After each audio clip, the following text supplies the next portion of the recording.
This is a huge problem for the Knicks. Our coup was good. This is a huge problem for the Knicks. You guys are going to like this. The New York Knicks have missed out on another free agent signing, and I'm here to break it all down. All that and much more on the Knicks Digest. What's up, guys? It's your boy Dario. Earlier today, Bleacher Report broke the news that the 76ers are signing Guerschon Yabusele to a one-year, $2.1 million minimum deal. Per Woj, Yabusele was a key player for France during their Olympic run. Now, the main thing that I want to highlight is that the Philadelphia 76ers, the 76ers, which are going to be a rival to the New York Knicks this season, have signed Yabusele. I don't know if you guys watched the Olympic Games, but I saw every Olympic game that the USA played. And of course, that includes the gold medal game, which is definitely one of the best basketball games I've ever seen, alongside the game against Serbia, which was in the semifinals. But the Philadelphia 76ers, now their big man lineup. I'm not even talking about their lineup and their roster. I'm talking about their big man lineup. They have a starting center of Joel Embiid. Andre Drummond more than likely is going to back him up. And Yabusele is probably going to be the third big man off the bench, or he could be the power forward coming off the bench. Yeah. Yabusele can be there for the small ball situations. I will need him at the 4, especially the backup 4. But very, very good. And the Knicks have a big man lineup of Mitchell Robinson, who is an injury-prone player, and I think you could jot him down for a minimum of about, 25 games that he's going to miss a season. And backing up Mitchell Robinson, we have Precious Achiuwa. So once again, free agency as far as big men, the Knicks have totally struck out. Now, some of you guys watching this are probably making fun of me, are probably saying that, yo, you're making a way too big deal out of this. It's Yabusele. I'm laughing because he's scared. I'm laughing because he's afraid of Yabusele now. That's why I'm laughing. We shall see if Yabusele gets playing time. Arguably, yeah. Arguably. We got to wait and see on that one. But I could see him as a backup 4. He actually played in the NBA before for the Boston Celtics, and he didn't do that good. But I'm just looking at it from the totality of what the Philadelphia 76ers have been able to do this offseason. I said in one of my previous videos that the Philadelphia 76ers, I think you can make an argument that they've had the best offseason for any NBA team. The signing of... Let me rewind that. Hold on. There we go. Season.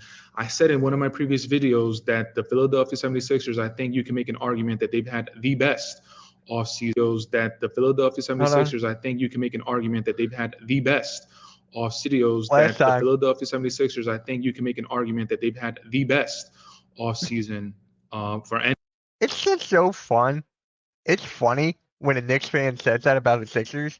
It is so funny. I love it. One more time. 76ers, I think you can make an argument that they've had the best offseason for any NBA team. The signing of Paul George, the re-signing of Kelly Oubre, the re-signing of Kyle Lowry, the re-signing of Tyrese Maxey, the signing of Andre Drummond, and now the signing of Yabusele. Now, if I'm going to take a step back, if all of the signings that the 76ers made this offseason, the only way it's going to work is if they get a healthy Embiid. And the knock on Embiid is that he can never stay healthy up until the playoff time comes around. And we haven't seen it yet. Every time there's always something that he's dealing with, whether if it's something in his foot, his knee, his back, I don't know, his face, something in his hand. There's always something with Joel Embiid. So all of these signings are great, but if Joel Embiid isn't healthy come around playoff time. Again, here we go with the health. Here we go with the health. It's with every single team. Why do they pick on Joel Embiid every single time about the freaking health? Why is it every single time? Oh, he's got to be healthy. He's got to be healthy. Oh, look at him. Embiid, stop flopping. You got to be healthy. Mitchell Robinson, no one talks about him. He's got to stay healthy. Like, there are a lot of players that got to stay healthy in the league. It is facts. Time, then what is it really going to mean? Paul George, I do have my reservations about him. I have my questions about him if he could really step up to the plate. Right now, he's in a number two spot, but if Joel Embiid is not healthy, can he propel himself to be that number one guy? I mean, Paul George has said that he's comfortable being a number two, and he's after playing with Paul George is good to be in the number two, but he needs to be number three in this scenario. Paul George needs to be number three. Maxey should be like treated as a number one. Let's be honest. So it should be Maxey, Embiid, George. But you know how the Sixers are going to go: Embiid, Maxey, George. Kawhi Leonard for all those It's a good problem to have. seasons in the Clippers. He said that he grew accustomed to being a number two. So all of that to say, the Philadelphia 76ers, in my opinion, I think they've had one of the better off seasons. And the New York Knicks, we had that great signing of Mikal Bridges, but besides Mikal Bridges, what have we done? We lost Isaiah Hartenstein. Yeah, we were able to re-sign Arku, I hope you like the addition of Isaiah Hartenstein. Jalen Brunson, and he took that huge pay cut, which is going to make him go down in the history books as far as New York athletes. But besides Mikal Bridges, what have we done to add to the roster? Now, the re-signing of Precious Achiuwa has looked like it's going to be some sort of trade deadline bait. Hopefully, we're going to be able to include him in some. I could see Achiuwa. I could see Achiuwa being traded at the deadline. I could see that. What have we done? Oh my God! The Knicks kept their core. The Knicks kept their core. Andrew Wiggins, I'm not sure about that. In some sort of trade deadline deal, maybe acquiring Walker Kessler, maybe acquiring Clint Capella. The one thing I can say about the Knicks is that big man rotation, that is a huge gaping hole. And now with the Philadelphia 76ers signing Yabusele, the Boston Celtics big man lineup, you got Al Horford, who's Mr. Old and reliable. You got Kristaps Porzingis, who's not reliable, but whenever he's healthy, he's like a Joel Embiid. Whenever he's healthy, that's what all NBA media analysts say, all the NBA talking heads, if he's healthy, whenever he's healthy.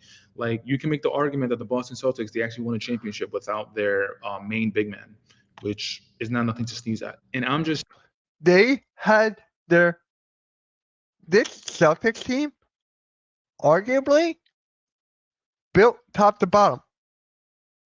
Great. You can afford to lose one of your guys and still be dominant. So, yeah. I'm just saying, after watching the Olympics and watching Yabusele, I only saw Yabusele play in the gold medal game, but from what I've heard through the commentary from Dwayne Wade, and I believe it was Noah Eagle, Yabusele's play in the Olympics it was kind of a legendary run. And in the Olympics, I got his numbers here. He averaged around 23.8, 24 minutes, averaged 14 points, 66.7% from the field, 28.6% from three-point land, and 81.5% from free throws. Now, Yabusele's first stint in the NBA, like I said a little bit earlier, was with the Boston Celtics. Now, these numbers are not going to jump out at you because they're pretty bad. 2.3 points, 1.4 rebounds, 0.4 assists in the 74 games he played for the Celtics. Those 2 seasons that he actually played for the Celtics, I believe the 2017, 2018 season, and then it was the 2018, 2019 season. So those were his only 2 seasons that he played in the NBA. And again, those numbers aren't really great. In his rookie year, he averaged around 2.4 points, 1.6 rebounds, 0.5 assists. You take a look at the field goal numbers, 0.4 was nothing really. You guys, but from what I saw from Yabusele, I mean, Yabusele's play alone in the gold medal game, like, take a look at the way he impacted the game. Look at that dunk he had on LeBron James. Look at the way that he went at Joel Embiid. Just look at the way he went at the U.S. starting 5 and the rest of the roster. Like, it looked like he was somebody that he knew he belonged on the floor. And one of the things that the commentators, Dwayne Wade and Noah Eagle, were talking about, they were talking about how, I specifically remember that I believe he was at the free throw line, and they were talking about what his wishes were. He was a free agent at the time. He just finished playing his contract out with Real Madrid. And I believe they said something along the lines of, like, he's not going to be chasing NBA teams. If NBA teams come calling, then he'll definitely pick up the phone. He'll have the conversation. And long and behold, the Philadelphia 76ers, after Olympic play, they call him and he signs to the Philadelphia 76ers. I just really, really, really liked what I saw from Yabusele. And one of the knocks on him during his first and only 2 seasons with the Boston Celtics was his weight problem. If you watch the gold medal game, or if you just watch Yabusele throughout the whole Olympic play, like, he looks like he's in really good shape. And another thing that he added to his game is his shot making. Time and time again throughout that goal The shot making is key. The shot making is so huge. Pause. It is huge for the Sixers. medal game, Yabusele was able to We didn't have a lot of shot makers last year. step behind the 3-point line and shoot that 3-pointer. He was able to hit a little mid-range shot. He could put the ball on the floor. Yabusele took on the challenge of guarding LeBron James. And we all know LeBron James being this physical specimen that whenever he wants to get his points, all he can do is just back down his defender and just get an easy 2 buckets. But Yabusele, when LeBron was backing Yabusele down, Yabusele was big enough, he was strong enough, he was physical enough to withhold his ground. Hold on. Hold on. Copyright.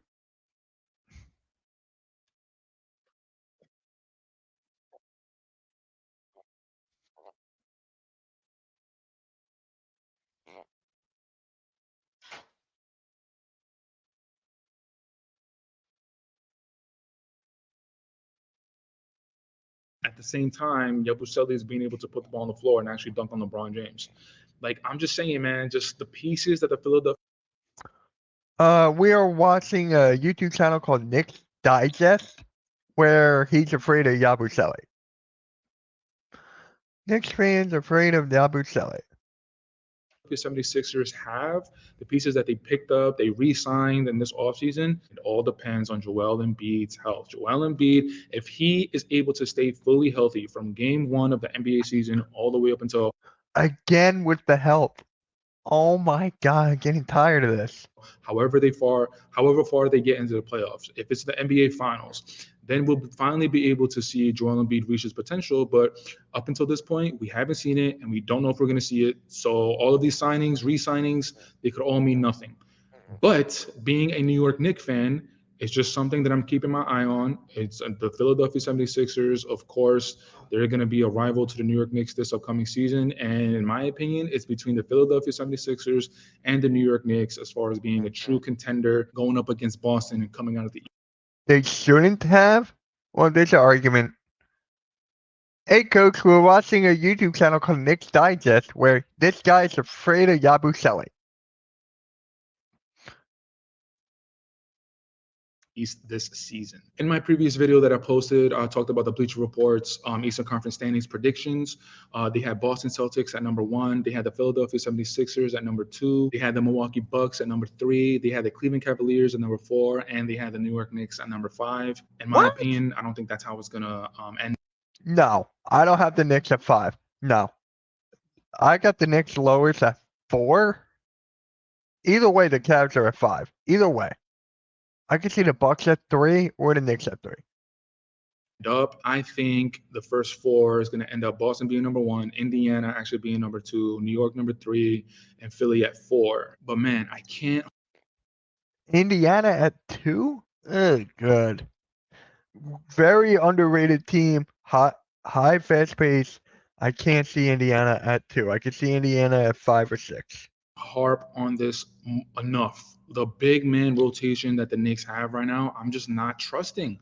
And with this signing of Yabusele, like, Coach, are you not trusting your big man lineup?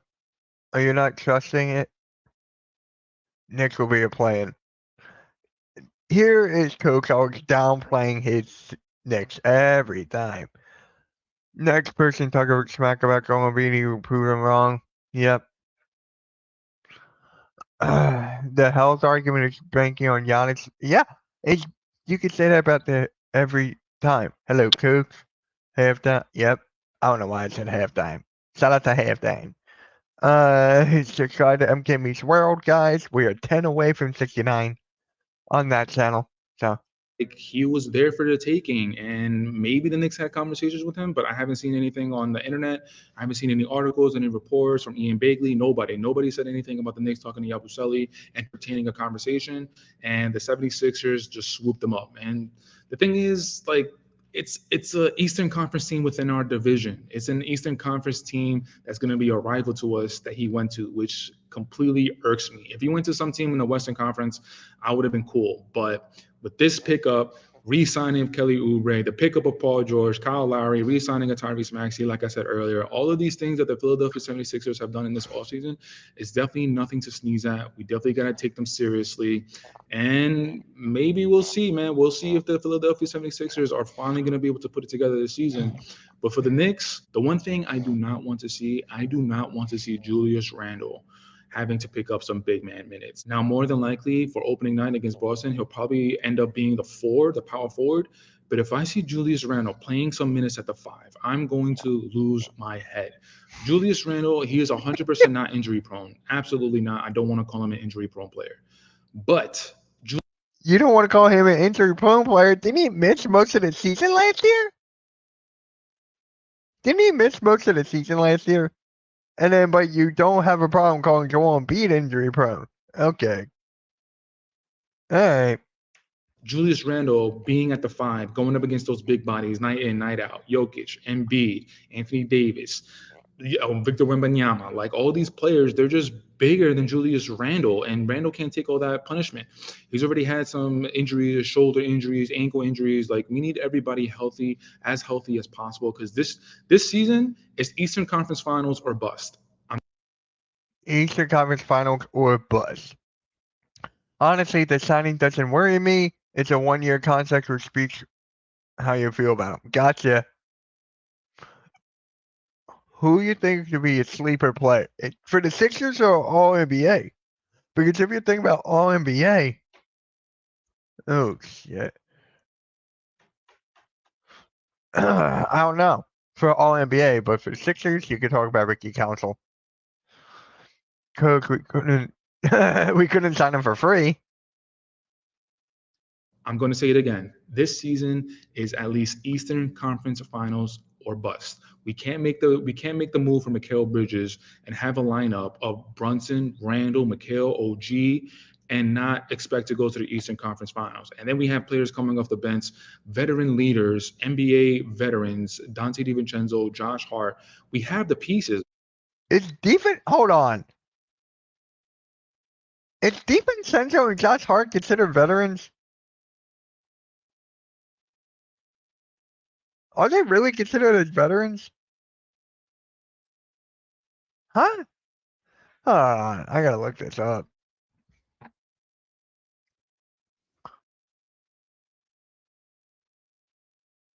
How many years has Josh Hart been in the league? Josh Hart has been in the league for 6 years.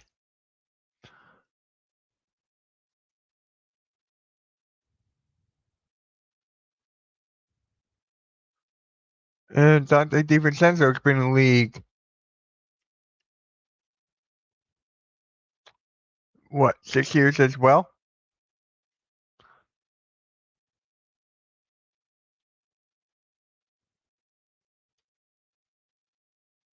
All right, 5.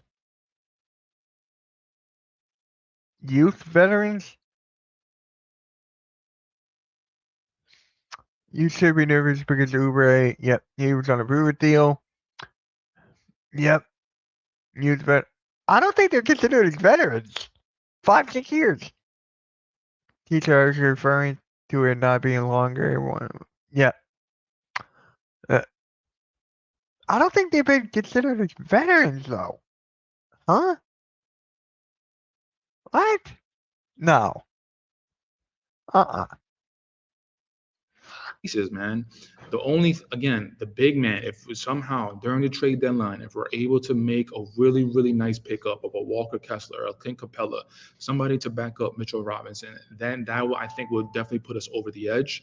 But we gotta wait and see. We gotta wait and see what the Knicks do come trade deadline time. Maybe early in the season, maybe they just see what's on the floor and they don't like what they see between Mitchell Robinson and Precious Achiuwa and Jericho Sims. We'll see what happens, man. But again, this pickup of Guerschon Yabusele is definitely something not to sneeze at. You got to take them into consideration. And Yabusele, he can make a huge impact with the 76ers. So we'll see what happens, man. But guys, that's it for today's video. I want to say thank you so much for checking it out. Let me know what you guys think about the 76ers picking up Yabusele. Is this a huge miss for the New York Knicks, or do you think it's not that much of a big deal? But until next time, you know the drill. I don't know if it's like a huge miss, but the fact that the Sixers grabbed him, That is a totally different dynamic. A totally different dynamic. I don't think this guy's named Dario Concha. He was on the YouTube channel called Knicks Digest. So if you want to check him out. I just had to do something. Oh, okay, you're on point then, Coach. Teacher. Yeah, I bet that. Youth Grizzly veterans, I don't think they're yeah, long term he's not a problem for you guys, but this year, if he had a grit, yep. Reasons that yeah.